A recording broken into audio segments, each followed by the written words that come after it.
Hey, welcome to Pour It On, a podcast about male friendship, life's challenges and joys, and making the most of our time here. When the chaos of life makes you want to bottle it in, do not let it. Grab a drink of choice, connect with those you love, and let's pour it on. My name is Chris Flozier.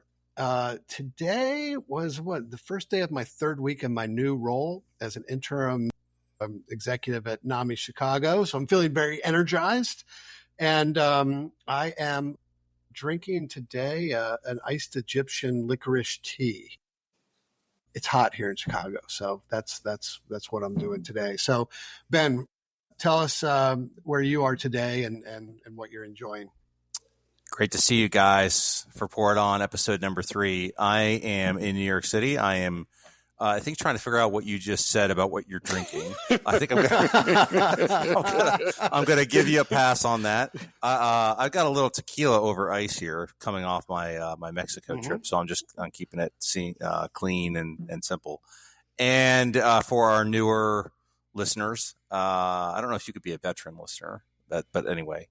For our newer listeners, I am a father, and I'm a new podcast host, and I am a partner at a really cool firm in New York called Maslansky and Partners, where we do communications counsel and language strategy. So I'm excited to record again with you guys. How you doing, Shaun? I'm good. I'm wondering if our veteran listeners are like, "Wait, what's going on, guys? We've been waiting a while. Yeah. Where have you been?" Somebody, I got to say, somebody been on vacation. Somebody did write me that last night. Yeah, yeah. So good to be with you guys again. Shaun, the third member of this team, husband, father, entrepreneur, lover of all beings, and good to be here. I am drinking. I was telling Chris, Cali water. It's wild prickly pear cactus water. I don't think they're going to be a sponsor, so I'm giving it a 3. Lisa bought them, and I think it's a 3. And one other thing before, Chris, we turn it back over to you. Yes, Ben works at Maslansky Partners, but we did refer to you in an earlier intro to one of our other podcasts as a former Navy SEAL. We may have gotten that wrong, but that was Shaun being a smartass. We may have gotten that wrong, but just to say, some of our listeners are going to think you're a Navy SEAL. Are you talking about me? I was, yes, because when you said Navy SEAL, that was so far away from me, even in a joke. I'm like, I'm not sure I'm following. And I thought, thus the point. Yes, yeah. I watched movies about Navy SEAls. Maybe that's what you were thinking. It was a promo within If You've Got This Fire for Pour It On. And so we said, come listen to the Navy SEAL. Navy SEAL, yes. Yeah. Chris, weren't you actually a Navy SEAL, or did I get your service wrong? Submarine officer. The branch you got correct, but I was a submarine officer, not a SEAL. I think he was a Navy SEAL, but that's fine. One of us was. By the way, I will let you guys drink whatever you want. I just got to say, those are some interesting choices, and I'm wondering if for this episode, it's like Pour It On with a question mark. I wonder if people are going to be wondering what the hell. People are like, pour what on? I got to drive somewhere after this, Ben, so that's part of the reason too. Responsible. I've got to dry out, so that's my reason. Yeah, that's true too. All right, boys, it's good to be with you. I've alluded to this. I want to pose a question to you that is one of the 3 questions that Shaun and I ask every guest of If You've Come This Far. And Ben, having been a guest on If You've Come This Far twice, although I think we only asked you the 3 questions the first time rather than make you reinvent yourself. But the question is this: what do you wish you could have told your 10-year-old self? And I think the reason we came up with that question originally, and the reason it sparked so much reflection for me, is because I think on the one hand, I've learned a lot in the 4.5 decades since I was 10 that could have been really helpful had I known it earlier. And on the other hand, I don't think I would ever want to risk that 10-year-old boy's ability to like enjoy childhood or live life. That's what I would love for us to just reflect on together. and maybe I would start by asking you both, do you think this is even a valuable question to consider? And if so, why? Yeah, I mean, I 100% think that it's a valuable question to consider, if for no other reason that I've spent the last several days considering it since you asked it. Do you remember what I said the first time you asked 3 years ago, Chris? Oh man, I looked it up and I cannot remember. Do you remember? Well, I did not remember until you reminded me recently. So I guess this is what we'll do. We'll just keep reminding each other what we've said like 5 days ago. I do remember. Yes. I do remember. Yeah, Shaun and I, by the way, just got off a call where we couldn't remember anything of what we were talking about. So, right. So you could tell the listeners what you said the first time. I believe I said I would tell my 10-year-old self to relax. Yep, that's right. Which is still very true, and that was telling to me when you reminded me of that. So yes, I mean, I have an updated answer for it, but I'd love to get Shaun's take on your first question, which is how valid is this to you, Shaun? I think it's funny. I mean, because obviously I've heard Chris ask these questions to over 70 people now, or this question in addition to the other two. And, every time it comes, I'm not going to say what most people say, but, I think it's interesting to do some reflection. I feel a little bit like I'm cheating in having to kind of comment or answer the question. But I think some reflection is always interesting. I think some people might say, why ask that? What's the value in that? And Chris can say this, but I interpret it as a way of, just sharing with an audience, look back and say, am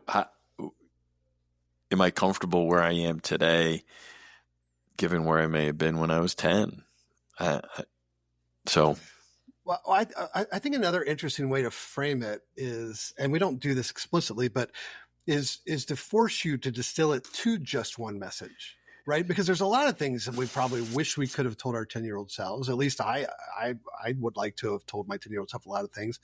But when you're forced to narrow it down, you've got to really home in on, well, what's the thing that kid needs to know the most? Mm-hmm. And maybe it's relax. Well, relaxation is overrated, but in thinking about this question, I was thinking, well, is it something that I would want to tell my 10-year-old self, or something I want to something I would want to tell my 18-year-old self or 20-year-old self? So my progression in preparing for the conversation today was, what was the right age? Was it 10 or some other age? Well, I can tell you what my advice would be to my 10-year-old self, which is not replace relax, but I think is up to date for me in 2025. Mm-hmm. And it kind of gets at your question too there, Shaun, which is I would tell my 10-year-old self to create a life of freedom. And what I mean by that is, you might think, well, that's a little bit heady or philosophical for a 10-year-old. And I would say to you, first of all, Chris, I was a pretty smart fifth grader. So there's that, but also, here's how I would explain it to a 10-year-old. And I'm picturing me, you're that age. What I wanted to do was I wanted to go play.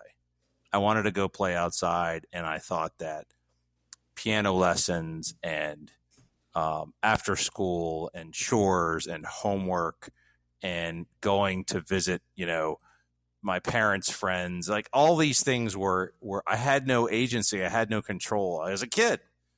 What if I had freedom? That's what you wanted. You wanted freedom, and you're not supposed to have it at that age. But as you get older, you get to make these choices. But if you could create a life of freedom, you're like, well, how do you do that? Well, it's not just aging. Because the trick is, and the 10-year-olds will never think this unless you explain it to them, as you get older, you get more freedom, you get more independence, but you know what you also get? A shit ton of responsibility. And each year you get older, you lose your freedom because, you have to do certain things to make it through school, to pay bills, to take care of your families. And so you create a life of freedom by actually finishing the piano lesson, by reading even when you don't have to, by putting a little bit of money away, by going to sleep on time, like all these things. And you're like, well, I don't want to do all that. Well, you do a little bit now. What you're going to find is by the time you get to high school and college, you're going to be just that much ahead of everybody else who didn't. And over time, like, you learn more languages, right? You travel more. You just create these opportunities. Because now in my 50s, that's the things I want most are time and freedom to do the things I want. And if I had known that when I was 10, I would have made a series of other choices. So I would be, I think, more free now. And that's how I think about it. I got two follow-ups, Ben. Thank you for that, first of all.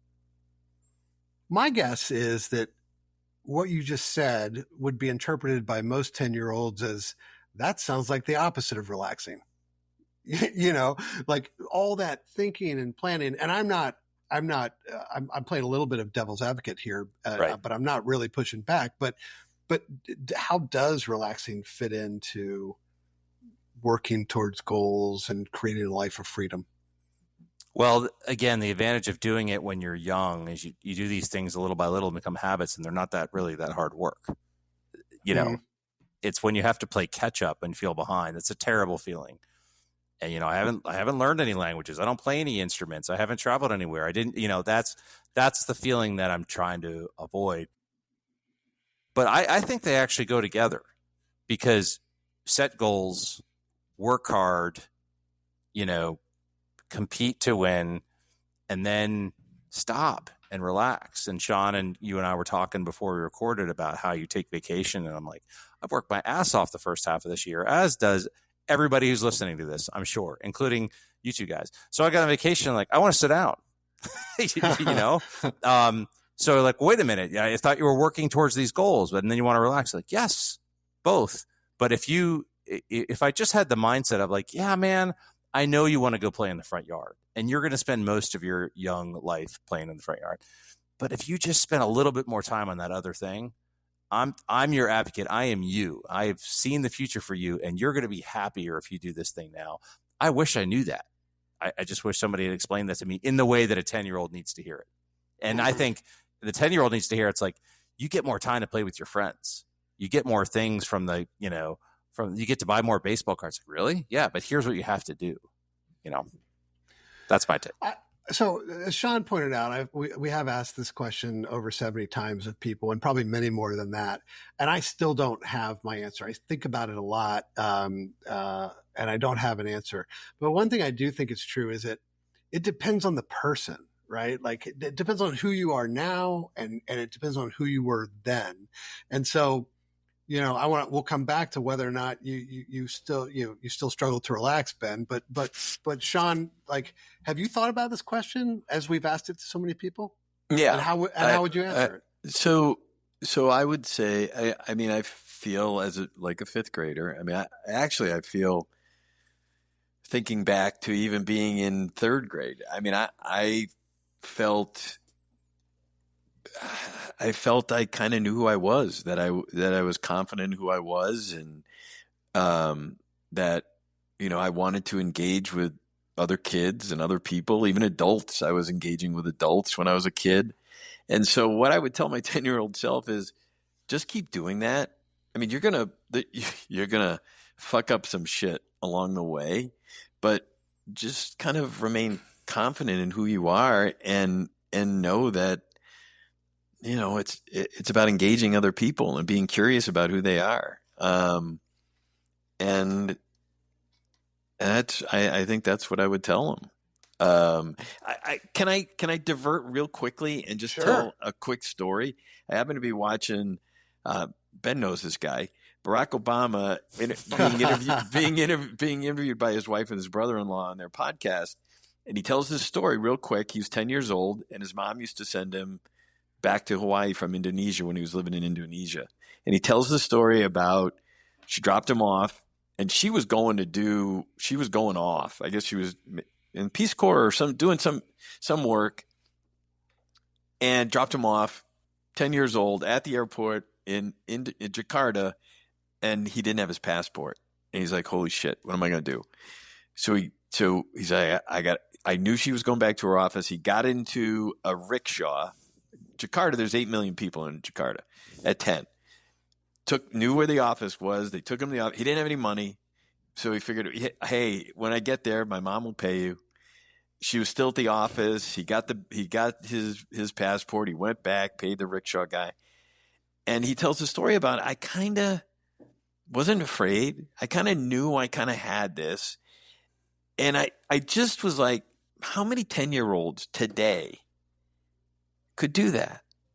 And so I just, being able to tell your 10-year, you got this, is just kind of how it resonated with me in hearing that story today. I was listening to it today. So I just thought it was apropos as somebody's thinking about, being 10. I love that. Ben, do you do an impersonation of Barack Obama? You must, right? Not a very good one. No, my Bill Clinton is better, but we're gonna have to save that. We'll just do a whole episode. Yeah, it's just only on our third. political It's only our third. Yeah, we got to ease into this stuff, Chris. Ben will just do a whole episode of stand up. He'll just do That sounds fantastic. Well, Chris, I'm really interested that you've asked it a lot and thought about it a lot. And if I heard you right, you're not sure that you have the right answer yet. How would you answer, or what is it that you wrestle with on this one? Well, I think I just named it. I think the reason I continue to think about it a lot is because I can't land on one thing, I want to say so many things. And I appreciate what both of you guys have shared so far. I think there's super powerful things. And like to Shaun's points, like, you got this.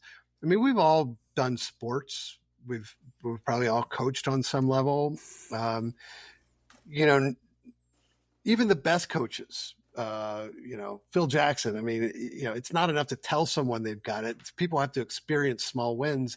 And when you're 10, whether you were 10 in 1980, like I was, or whether you're 10 now, it's easier to feel losses than it is to feel wins. Like, the kids today are like, they're all this comparison, like, that kid is winning because look at their house versus my house, or, all that shit.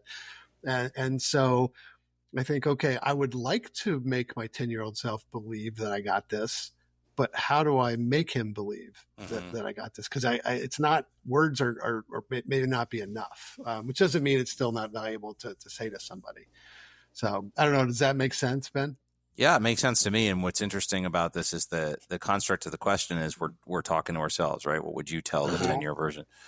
But embedded in all this is like, well, it'd be a hell of a lot easier if there were other adults who could reinforce that. Like, it's amazing, Shaun, that you felt self-assured at that point and kind of knew who you were. I don't know that I've ever heard anybody say that about themselves at that age.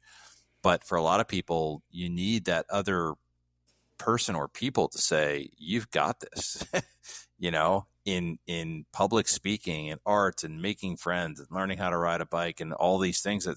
And if it's just you figuring it out at that age, that's incredibly tough, So part of the premise is, Chris, that's why I love this question. It's kind of like, well, we figured it out in our 50s. So what would you do and go back? I'm like, well, I haven't figured it out.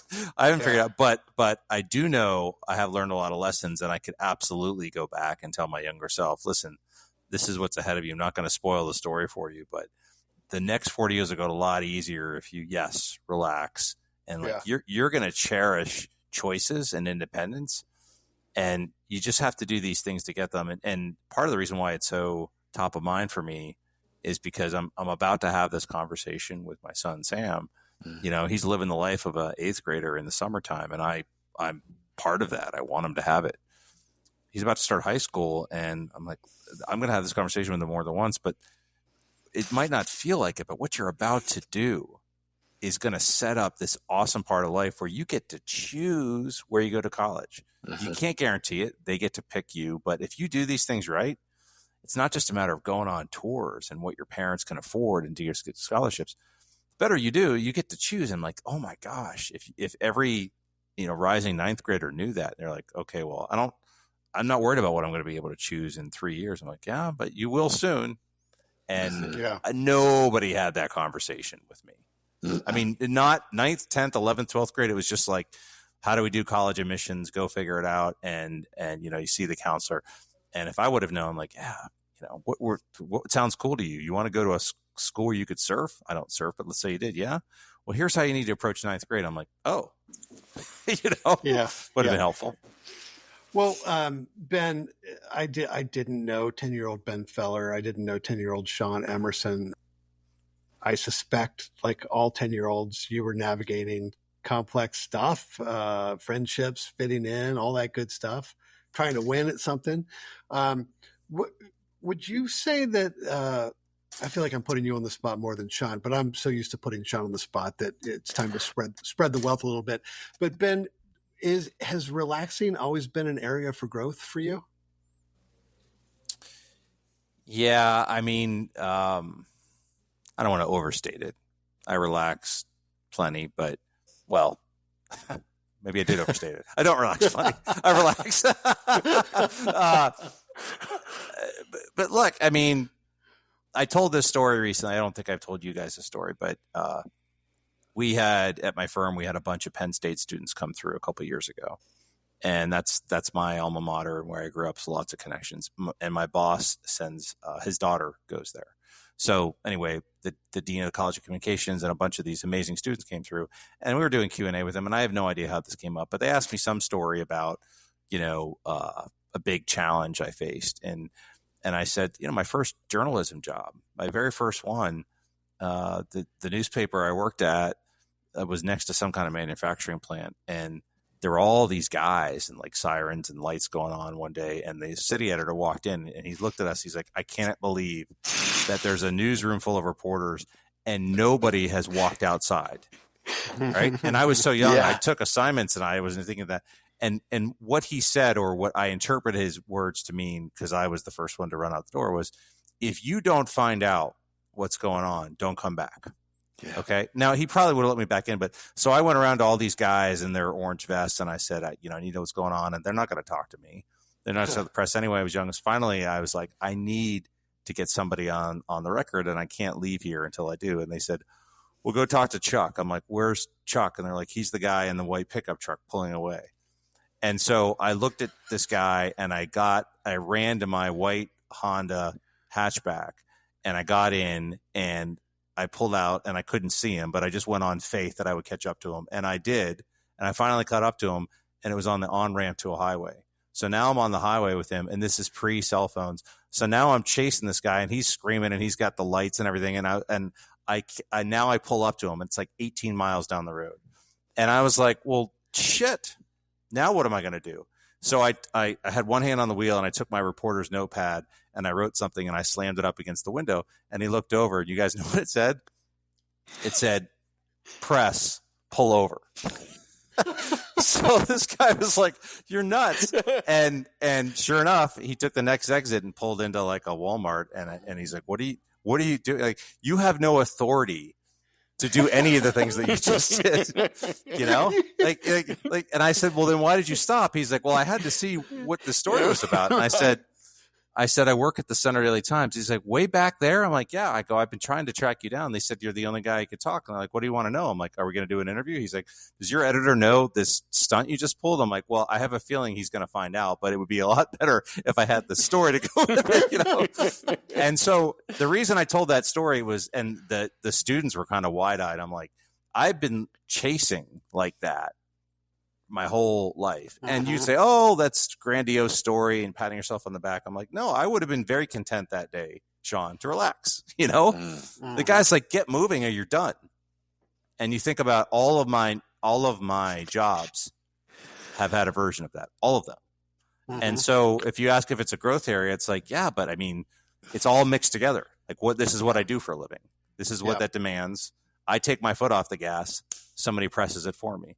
Well, then just do something else. Well, what's the something else? And the cycle repeats, So I think the definition of relaxing is important here, because when you tell that story, that is, I'm going to take away, knowing you like I do, that is thrilling for you. It's what sets you apart. It's and some of it, certainly there's angst there. I'm sure there's some of that, but there's thrill there too, Yeah. right? Yeah. I mean, and so would you want to not do that? I mean, would you not want that? And that's why I say about relaxing. I make a joke about it being overrated, but it's when I think about vacation, I think it's another thrill. It's an adventure. There's no angst about it. There's no, and so It's fair. I think, you tell that story and I'm like, that's him for the rest of his career. I mean, he learned that day that that's what's going to set me apart. And, I mean, a great story. I'd love to hear it. But so I think it's important maybe to define what relaxing means to you. Yeah. What is it? Well, it's Chris was talking earlier about how person specific it is for that 10-year-old, and what you're asking is so specific to age of life. Everything you said is true. I was motivated by fear, but there was some thrill there, and I was the only person I know who would have done that in that newsroom. Maybe most newsrooms in Pennsylvania, at least. And there are versions of that story all through my career. But I'm in my mid 50s now, and that is less thrilling and more just expectation, and so it's, that's why, and I left the White House beat in my late 30s for lots of reasons, but one of them was like I saw what was happening, and so it's kind of age specific too. But yeah, I mean, my current job absolutely demands a version of that. But I would love a little bit more time to round it out, I think I'd say. And so that's why when you go on vacation, where are you in your life? I've done the hiking trips like you just described, and I just did one that was the opposite of that. And I think you just got to know where you are. I feel like I'm getting to where I aspire to get to with respect to how to answer this question. And I think, and I was not an anxious 10-year-old. I was also pretty confident. I had accumulated some wins. I was a good student. I was a good athlete, blah, blah, blah. But no 10-year-old is anxiety free, right? And I think the source of so much of that is comparison. I love that quote. I forget who it was, but comparison is the thief of joy, right? And so I think it's almost a backhanded way of telling someone that they're enough, right? Is to say, don't compare yourself, because you bring your own value. I don't know. Is That's awesome. That's an awesome set of advice to give to a kid. And I probably, my 20-year-old self, my 30-year-old self, my 40-year-old self, all probably could have used a reminder, right? Because we still do that shit. At least I do. I should make I statements. Was there something that you guys recall from your youth that you did worry about that didn't merit worrying about?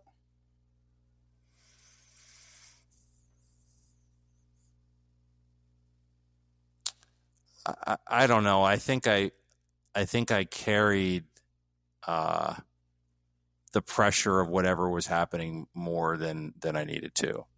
I can remember a science experiment in 5th grade and kind of procrastinating about it, not feeling great about it, not being prepared to explain it well, how the teacher reacted, how it did compare to other kids. I can remember that. I can picture the room, all of it right now. I haven't thought about this in 30 years.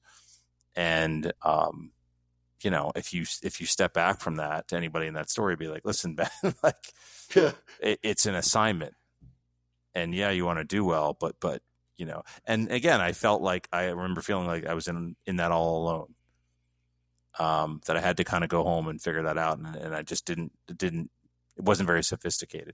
And so I think there was probably a version of that where, I didn't relax even then. But again, in fairness to this, there were also times when I was playing in the front yard or backyard. One of my best friends here in Brooklyn, and I grew up together, and he said, your yard was the place to be.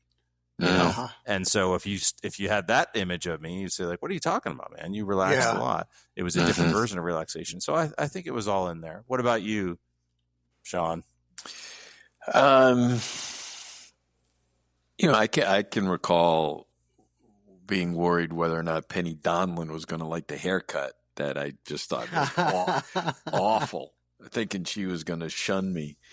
That was a big one. Worried at that age. No, I mean, nothing else stands out. I mean, I'll tell you that. I mean, I was not. I came to sports, at least a talent for them, later in my youth. So my first few forays were not good, and so there was some of that. I mean, every time I was playing baseball or basketball, I wasn't very good, and that was I think I was much better in the classroom, and so I think that played on me a little bit. And I think at some point I was thinking, well, it's all right to just be a nerd. That's cool. You dig it, and so I'm still a nerd, right? I know you guys are like thinking that. You're like, oh no, you're still you're definitely a nerd. I was. So I know you were. Right. So no, I think you're a cool nerd. You're the you're the guy in the video of this who's in the looking dashing in a black shirt, and I'm the guy next to him. So no, I think that was part of my worry at 10 was because I wanted to be good at that, and ultimately I got better. But yeah, back then you were a nerd with an awful haircut that Penny did not dig. And now she still dug. She still dug me. She still dug me. She still dug me. I knew that's how that story was going to end. I just did. That's why he brought it up, man. That's why. Yeah, I had faith in Shaun and Penny, actually. But Chris, one other thing about this whole conversation is it's not just a matter of. I think Shaun was asking, like, if somebody was rhetorically to ask, why is this even important? Why is it relevant? I think part of the reason why it's relevant now is because we are still figuring out our own paths. And there's a version of this where you would say, what would 64-year-old Chris tell 54-year-old Chris? Right. Mm-hmm. And so our ability to flip that and figure these things out in real time is helped by doing this kind of reflection. You're like, oh yeah, I did wear that. Like, well, what am I doing now that I future me? Like, oh, I think it's really helpful that way. Yeah. I just on this note, real quick. I played golf in Michigan on Friday. My caddy was 90, and he, German guy, carried the bag, strapped on, 18 holes. He was amazing. We had an unbelievable conversation, and he's 90. And so you know me well enough. My mind racing the whole, what do I got to do? This is basically 28 years. I'm 62. I want to be carrying a bag at 90. What's got to happen between now and then? What would my 90-year-old self tell me? Here's what you got to do. Well, Shaun, as I sit here, that's spinning in my head these days, guys. Yeah, I think there's a sort of corollary piece of advice here, which is to ask the 90-year-old caddy, like, what I should be thinking about now to get to where you are. Oh, and I did. I think, and what did he say? So he's like, he, number one is just positive mental thoughts. Just being positive your whole life. He was a restaurant owner and he was a meat packer. He was a joyous guy. Yeah. And he said drink a lot, which, right. So he's listener number 12 on Poured On. That's right. Yeah, that's awesome. I'm not what a great ask story. That mental. He, moving and whatever. But number one, and he's been married 68 years. to the same woman. Wow. And she's still doing great. Positive mental attitude. Yeah. That's amazing. I hope you tipped that guy better than you've ever tipped any other caddy in your life. I like to tip, but I said, you know what? I tipped him on your deathbed. There'll be no. That's right. That we were getting here at the end, and I was worried about the lack of movie quotes. So you slid in a Caddyshack reference about the llama, and I love you for it. By the way, Chris, one of my many character flaws is I don't play golf. But now I have incentive. I've got 28 years to figure it out so that Shaun can be slinging my bag when he's 90. Giddy up. There's two things that both of us can work towards that. Yeah. That'd be great. That's awesome. Yeah. A lot of good takeaways here. Appreciate you guys entertaining this topic with me. Obviously, I spend probably too much time thinking about it, but it's helpful to hear you guys think through it and hear how you think about yourselves. I would say, I think we got to wrap up, and I want to say to our listeners, we'd love to hear from you. What do you wish you could have told your 10-year-old self? Share your thoughts on our YouTube or LinkedIn pages. Anything else you guys want to add before we sign off? Love the conversation. Appreciate you guys. I think about these things after we finish in a very helpful and appreciative way, and I hope that our listeners are too, because we want this to be reflective and also a lot of fun, and I'm getting both. Amen. Yeah, I'm glad to be recording again. Yeah, we're on a roll. All right, boys, I love you both, and I'll see you soon. Peace and love, guys. Thanks. See you tomorrow. See you, everybody.